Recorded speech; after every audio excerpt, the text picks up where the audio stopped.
नमस्कार। अरुणाचल समाचार में आपका स्वागत है। मैं हूं मनोज कुमार शर्मा। आइए बुलेटिन में सबसे पहले देखते हैं मुख्य समाचार।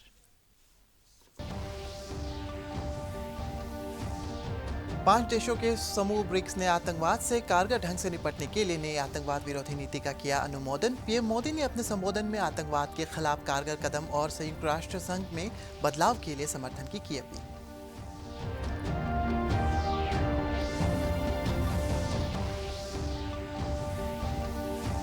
जवाहरलाल नेहरू विश्वविद्यालय के दीक्षांत समारोह में 600 से अधिक छात्रों को दी गई पीएचडी की उपाधि। राष्ट्रपति रामनाथ कोविंद ने युवाओं से अपने आप को लगातार अपडेट, अपग्रेड और एजुकेट करते हुए आगे बढ़ने का किया आह्वान।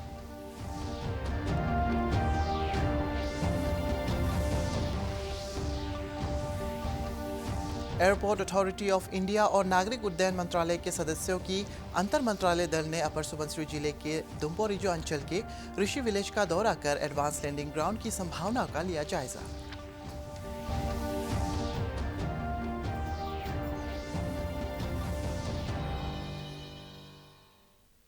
5 देशों के समूह ब्रिक्स ने आतंकवाद से कारगर ढंग से निपटने के लिए नई आतंकवाद विरोधी नीति का अनुमोदन किया है। ब्रिक्स आतंकवाद विरोधी नीति का उद्देश्य सदस्य देशों के बीच मौजूदा द्विपक्षीय और बहुपक्षीय संबंधों को और मजबूत बनाना और आतंकवाद के खतरे को रोकने और उससे निपटने के वैश्विक प्रयासों में सार्थक योगदान करना है। ब्रिक्स समूह ने कहा है कि अंतर्राष्ट्रीय समुदाय को सीमा पार से आतंकवादियों की अन्य देशों से घुसपैठ सहित बुराइयों की रोकथाम और इससे निपटने में अंतर्राष्ट्रीय समुदाय को सहयोग बढ़ाने के उपाय करने चाहिए। प्रधानमंत्री नरेंद्र मोदी ने कहा है कि आज दुनिया के सामने सबसे बड़ी समस्या आतंकवाद है। उन्होंने स्पष्ट शब्दों में कहा है कि जो देश आतंकवादियों को संरक्षण और मदद दे रहे हैं उन्हें इसके लिए जिम्मेदार ठहराया जाना चाहिए। श्री मोदी कल शाम वीडियो कॉन्फ्रेंसिंग के जरिए 12वें ब्रिक्स शिखर सम्मेलन को संबोधित कर रहे थे। प्रधानमंत्री ने इस बात पर जोर दिया है कि संयुक्त राष्ट्र सुरक्षा परिषद में सुधार करना अत्यंत आवश्यक है। उन्होंने कहा है कि इस मुद्दे पर भारत ब्रिक्स के अपने सहयोगी से मदद की उम्मीद करता है। संस्थानों की क्रेडिबिलिटी और इफेक्टिवनेस दोनों पर ही सवाल उठ रहे हैं।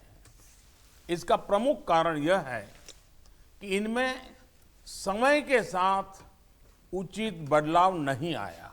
भारत का मानना है कि यूएन सिक्योरिटी काउंसिल में रिफॉर्म्स बहुत ही अनिवार्य है। हमें यह सुनिश्चित करना होगा कि आतंकवादियों को समर्थन और सहायता देने वाले देशों को भी दोषी ठहराया जाए और इस समस्या का संगठित तरीके से मुकाबला किया जाए। COVID-19 case, we have had some groundwork. The Russian Direct Investment Fund has concluded. Jawaharlal Nehru विश्वविद्यालय जेएनयू का आज चौथा वार्षिक दीक्षांत समारोह आयोजित किया गया। वर्चुअल माध्यम से आयोजित इस समारोह में 600 से अधिक छात्रों को पीएचडी उपाधि से सम्मानित किया गया। इस अवसर पर राष्ट्रपति रामनाथ कोविंद ने युवाओं से अपने कार्य क्षेत्र में भारतीय जीवन मूल्यों को बनाए रखने, अपने आप को लगातार अपडेट, अपग्रेड और एजुकेट करते हुए आगे बढ़ने का आह्वान किया। उन्होंने कहा है कि गुरु शिष्य परंपरा वाले भारतीय की संस्कृति की अपनी अद्भुत परंपरा रही है। राष्ट्रपति ने विश्वविद्यालय से पढ़कर निकलने वाले पूर्व छात्रों का उदाहरण देते हुए कहा है कि यहाँ के छात्र देश और विदेश में अपने अपने कार्य क्षेत्रों में अपनी पहचान बनाने में सफल रहे हैं। उन्होंने पूर्व छात्रों के रूप में केंद्रीय मंत्री डॉक्टर एस जयशंकर और निर्मला सीतारमण का भी जिक्र किया। Assessment and Accreditation Council. It is consistently ranked number 2 among all the universities under the National Institutional Ranking Framework of the Government of India. About 15% of the students joining the university every year represent 30 to 35 countries. The university has produced many eminent personalities and has been guided by some of the greatest minds. One of my distinguished predecessors, Sri K.R. Narayanan, had served as Vice Chancellor of this university. From among the over 80,000 former students of JNU, many have been making their impact in India and abroad through contribution in the civil services, academia, politics, social work, science and technology, media, and communications, fine arts, and business leadership. Excellent faculty of the university have been encouraging free debate and respect for difference in opinions. Students are treated as partners in learning, which is how it should be in higher education. प्रधानमंत्री नरेंद्र मोदी ने America के निर्वाचित राष्ट्रपति Joe Biden के साथ telephone पर बातचीत की और उन्हें बधाई दी। दोनों नेताओं ने भारत अमेरिका कार्यनीतिक भागीदारी को प्रति वचनबद्ध व्यक्त की और साझा प्राथमिकताओं को चुनौतियों के बारे में विचार विमर्श किया। बातचीत में कोविड-19 महामारी, जलवायु परिवर्तन और हिंद प्रशांत क्षेत्र में सहयोग पर चर्चा हुई। प्रधानमंत्री ने अमेरिका की निर्वाचित उपराष्ट्रपति कमला हैरिस को भी बधाई दी। श्री मोदी ने कहा कि उनकी सफलता भारत अमेरिकी समुदाय के सदस्यों के लिए गौरव और प्रेरणा का विषय है। एयरपोर्ट अथॉरिटी ऑफ इंडिया और नागरिक उड्डयन मंत्रालय के सदस्यों की अंतर मंत्रालय दल ने अपर सुबनसिरी जिले के दुम्पोरिजो अंचल के ऋषि विलेज का दौरा कर एडवांस लैंडिंग ग्राउंड की संभावनाओं का जायजा लिया। इस अवसर पर ग्रामीणों ने प्रतिनिधिमंडल का स्वागत किया और एडवांस लैंडिंग ग्राउंड बनाने का आग्रह किया। ऋषि विलेज के प्रतिनिधि तादिंग ऋषि ने कहा है कि क्षेत्र के लोगों को राजधानी क्षेत्र और अन्य नगरीय इलाकों में जाने के लिए मुश्किलों का सामना करना पड़ता है और यहाँ पर एएलजी बनने से स्थानीय लोगों को हेलीकॉप्टर सेवाएं उपलब्ध हो सकेंगी। स्थानीय विधायक रादेबुई और अन्य जनप्रतिनिधियों ने अंतर मंत्रालय दल को जमीन की उपलब्धता और परियोजना के लिए पूर्ण सहयोग का भरोसा दिलाया। नागरिक उड्डयन मंत्रालय के प्रतिनिधि वरुण राय ने कहा है कि राज्य में 2 एडवांस लैंडिंग ग्राउंड की स्थापना के लिए उपयुक्त स्थल को लेकर दल के सदस्य दौरा कर रहे हैं। बहुत ज़रूरी है। इमरजेंसी केस वगैरह के लिए जहाँ पे डिसास्टर मैनेजमेंट हो, डिसास्टर होगा या एपिडेमिक होगा, यहाँ पे डिफेंस का भी ज़रूरी है। हमारे यहाँ पे टूरिस्ट पोटेंशियल है। एयर कनेक्टिविटी का बिल्कुल यहाँ पे ज़रूरी है। गवर्नमेंट ऑफ इंडिया से मैं अनुरोध करता हूँ इस लैंडिंग ग्राउंड को सैंक्शन करवा दीजिए। ये हम लोग का जो पहाड़ ऊपर में बस्ती है, आने जाने में बहुत तकलीफ है। रोड तो है, रोड अभी तो क्लियर भी नहीं है, जैसे गाड़ी आना जाना में बहुत तकलीफ है। इसलिए हम लोग एलिपेड ज़रूरी है। जगह को हम लोग सेलेक्ट करके बस्ती आदमी सब सेलेक्ट करके रखा है। And we have come here on the request of state government to assess the feasibility for 2 new ALG sites at Dapirizo and Dirang, as well as we are going to check the feasibility for civil operations at 4 ALGs as requested by state government for operations of Dornier 228. राज्य में शहरी निकाय और पंचायत चुनाव की गतिविधियां जोर पकड़ रही है। बहुत से संभावित उम्मीदवार एक दल से दूसरे दल में शामिल हो रहे हैं। आज ईटानगर स्थित जिला भाजपा कार्यालय में पूर्व पार्षद किपा ताकुंग, अरुणाचल प्रदेश कांग्रेस समिति के सचिव किपा निबा और व्यावसायिक समुदाय के कई सदस्यों ने भाजपा की सदस्यता ग्रहण की। प्रदेश भाजपा महासचिव जिग्नू नामचुम, उपाध्यक्ष तारक और ईटानगर राजधानी क्षेत्र भाजपा इकाई के अध्यक्ष तार सोपिंग इस अवसर पर उपस्थित थे। श्री नामचुम ने पार्टी कार्यकर्ताओं से राज्य भर में कोविड दिशा निर्देशों के बारे में जन जागरूकता पैदा करने की अपील की। मारवाड़ी कम्युनिटी होंगे, बिहार से हैं, यूपी से है, सेंट्रल इंडिया से है, वेस्ट बंगाल से है। बिजनेस कम्युनिटी ज़्यादातर पार्टी अफेयर्स में थोड़ा दूर रहते हैं। भाजपा में आप लोगों ने आज सेलेक्ट हुआ और ज्वाइन किया, ये बहुत ही काबिल तारीफ है। अभी कोविड होने के कारण फाइनेंशियल रिसेशन चल रहा है। अपना कारोबार आप जानते हैं, बिजनेस भी थोड़ा डाउन ही चल रहा है, डेवलपमेंटल एक्टिविटीज़ भी डाउन चल रहा है। फिर भी प्रधानमंत्री जी ने और अपना फाइनेंस मिनिस्टर निर्मला सीतारमण जी ने फाइनेंशियल पैकेज अनाउंस किया है। आपका बैंक के लिए हो, सेल्फ हेल्प ग्रुप्स के लिए हो, अपना कारोबार जो कर रहे हैं यंग एंटरप्रेन्योर्स के लिए हो, बिजनेसमैन के लिए हो, बहुत सारा सुविधा दे रहे हैं ताकि इस पैंडेमिक जो कोविड सिचुएशन जो पूरा 1 साल भर जैसा 9 मंथ्स चल रहा है, इस इकोनॉमिक रिसेशन से उभरने के लिए असम में राज्य निर्वाचन आयोग ने बोडोलैंड क्षेत्रीय परिषद BTC के 40 सदस्यों के लिए चुनाव कार्यक्रम की घोषणा कर दी है। इसके अनुसार मतदान 2 चरणों में अगले महीने 7 और 10 तारीख को होंगे। वोटों की गिनती 12 दिसंबर को होगी। राज्य के चुनाव आयुक्त आलोक कुमार ने बताया है कि पहले चरण में उदलगुरी और बक्सा जिला में तथा दूसरे चरण में कोकराझार और चिरांग में चुनाव होंगे। कोविड महामारी के कारण चुनाव प्रक्रिया को कुछ समय के लिए स्थगित करना पड़ा था। निर्वाचन आयोग द्वारा जारी किए गए व्यापक दिशा निर्देशों का सख्ती से पालन करते हुए मतदान प्रक्रिया का संचालन किया जाएगा।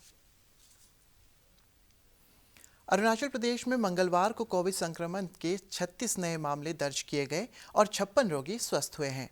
राज्य स्वास्थ्य सेवा निदेशालय के अनुसार प्रदेश में सक्रिय मामलों की संख्या 1212 और अब तक 14,644 रोगी स्वस्थ हो चुके हैं।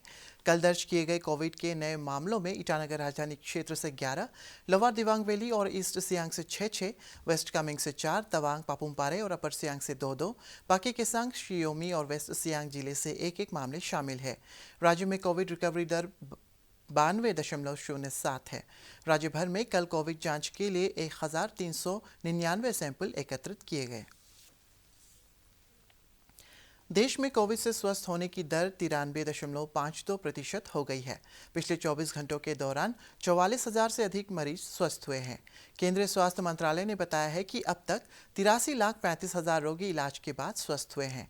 इस समय देश में करीब 4,46,000 लोगों का इलाज चल रहा है।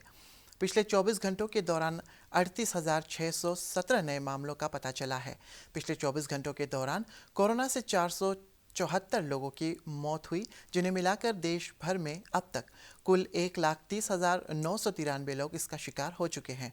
भारतीय आयुर्विज्ञान अनुसंधान परिषद के अनुसार पिछले 24 घंटों के दौरान 9,37,000 से अधिक कोरोना परीक्षण किए गए हैं। इधर नीति आयोग के सदस्य वी.के. पाल ने कहा है कि अगले वर्ष जनवरी तक कोविड-19 वैक्सीन के तैयार हो जाने की संभावना है। रिजल्ट्स आने की उम्मीद है और उस टाइम पे फैसले लिए जाएंगे कि इस वैक्सीन को आगे किस तरह से लेके जाना है, क्योंकि ये वैक्सीन बाहर भी ट्रायल में है और ऐसा सुनने में आ रहा है कि बाहर के ट्रायल के रिजल्ट आने के ऊपर हो सकता है कि बाहर के देशों में इसकी लाइसेंसिंग की बात हो। अगर ऐसे होता है तो उसके बेस के ऊपर जो भी रेगुलेटरी सिस्टम में राज्य के उद्योग मंत्री के सलाहकार विधायक राधे बुई ने अपर सुबनसिरी जिले के दापोरिजो में स्थित उद्योग कार्यालय में अधिकारियों के साथ विभाग से संबंधित विभिन्न मुद्दों पर विचार विमर्श किया। उन्होंने हस्तशिल्प और हथकरघा केंद्र का निरीक्षण किया। श्री बुई ने हथकरघा केंद्र में ट्रेनर और ट्रेनी के साथ उपलब्ध सुविधाओं के बारे में बातचीत की।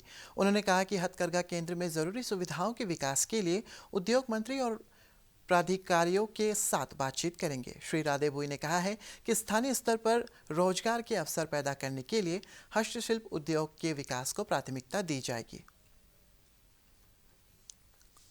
अखिल भारतीय सैनिक विद्यालय प्रवेश परीक्षा 2021 का आयोजन अगले वर्ष 10 जनवरी को किया जाएगा।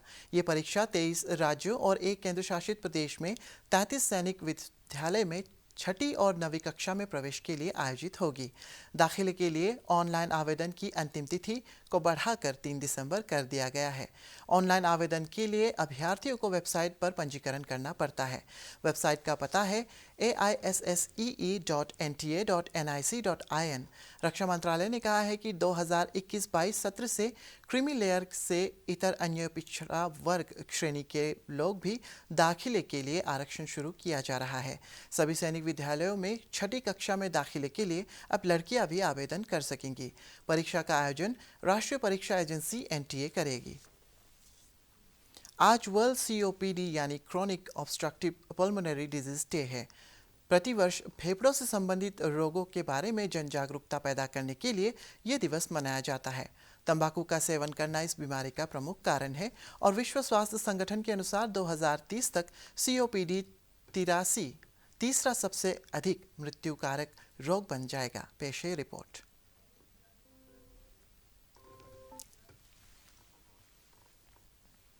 ऑब्स्ट्रक्टिव पल्मोनरी डिजीज यानी COPD एक श्वसन रोग है जिससे दुनिया भर में काफी लोग प्रभावित होते हैं।